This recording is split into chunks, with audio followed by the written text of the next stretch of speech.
En face caméra. Voilà, non, je suis en face. Voilà. Allez-y. Voilà, Monsieur le Président, qu'est-ce qu'on peut retenir de la journée d'aujourd'hui concernant les activités du Conseil départemental de Podor? Je vous remercie. Je pense que la journée d'aujourd'hui a été une journée très pleine et riche en événements. Ce matin, nous avons d'abord procédé à la remise d'un certain nombre d'équipements, aussi bien dans le volet santé que dans le volet éducation. C'est-à-dire que nous avons consacré un budget de 100 500 000 pour l'éducation et la santé uniquement dans le département de Podor. Pour la santé, nous avons eu à faire des investissements de 50 millions sur l'hôpital de Ndioum et sur les 3 centres de santé, à savoir Galoya, Pété et Podor. Sur l'éducation, nous avons mis 60 500 000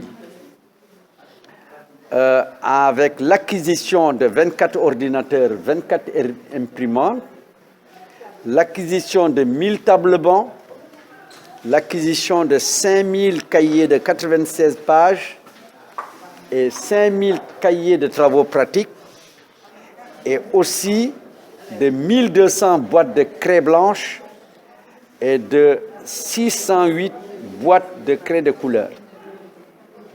Nous visons 2 objectifs.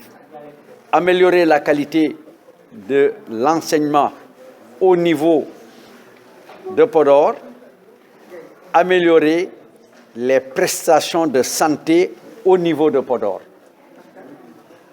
Et je pense que le conseil départemental fournira encore des efforts supplémentaires pour arriver à des objectifs de 0 évacuation en dehors de l'hôpital de Ndioum et de faire de l'hôpital de Ndioum un hub de la région de Saint-Louis, mais aussi un hub avec la Mauritanie et avec une liaison avec les hôpitaux de Ourossogui et Matam, de manière à avoir une carte sanitaire permettant de répondre à toutes les exigences en matière de santé. En matière d'éducation, nous pensons qu'il y a 2 choses importantes. Il y a un déficit important de tables bancs. Le ministère de l'Éducation a mis à notre disposition 1500 tables bancs. Nous-mêmes, nous avons acquis 1000 tables bancs et nous avons recensé les tables bancs défectueux au niveau de Podor et nous mettrons une inscription budgétaire en 2017 de manière à les réparer et à les remettre à la disposition des lycées et collèges. Progressivement, on fera de l'équipement informatique dans tous les lycées et collèges du département. Mais nous avons un autre volet aujourd'hui, c'est l'électrification aux énergies renouvelables et notamment le solaire des lycées et collèges. Et sur ce, nous allons signer une convention avec Électriciens sans frontières pour pouvoir arriver à cet objectif. Dans l'après-midi, nous avons parlé du rapport spécial d'activité que nous avons fait, qui est une exigence du Code des collectivités locales. L'orientation budgétaire. Qu'est-ce que nous voulons faire en 2017? Mais quelles sont aussi l'ensemble des perspectives que nous devons mettre en place d'ici 2019 pour pouvoir répondre aux attentes des populations de Podor en matière de santé, en matière d'éducation, en matière d'agriculture, en matière d'élevage, en matière de pêche.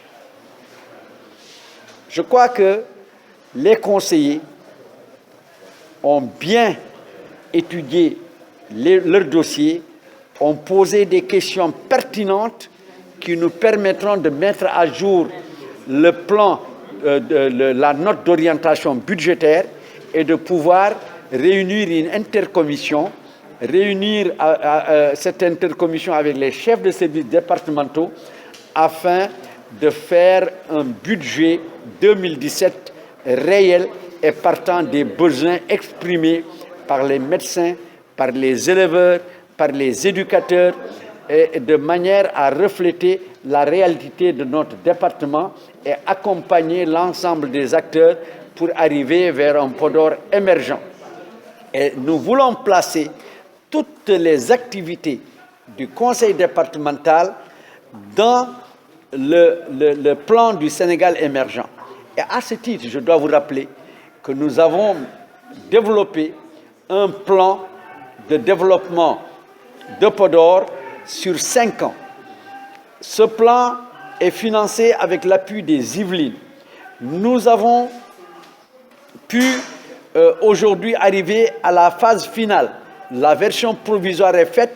Nous soumettrons cette version provisoire à tous les maires du département afin de sortir une version finale qui sera découpée par projet et nous ferons l'obligation d'essayer de placer tous ces projets dans le cadre des financements de l'État, dans le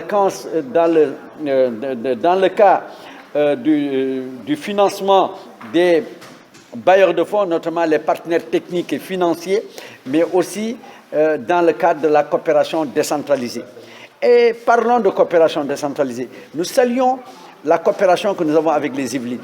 Et nous vous annonçons que nous avions travaillé sur un projet de ramassage des ordures ménagères dans les 22 collectivités locales, plus le conseil départemental, ça fait 23, pour un montant de 1 400 000 euros qui correspond à 979 millions de francs CFA.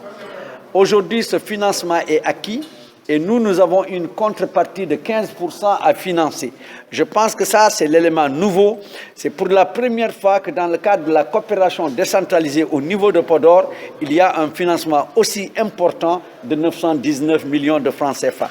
Il faut que le département s'organise, il faut que le département soit à la hauteur et qu'il puisse mettre en place des structures permettant de faire face aux exigences de ce projet et de pouvoir répondre de façon positive et de façon satisfaisante aux exigences de notre bailleur, à savoir le département des Yvelines, à travers ses partenaires comme l'Agence française de développement.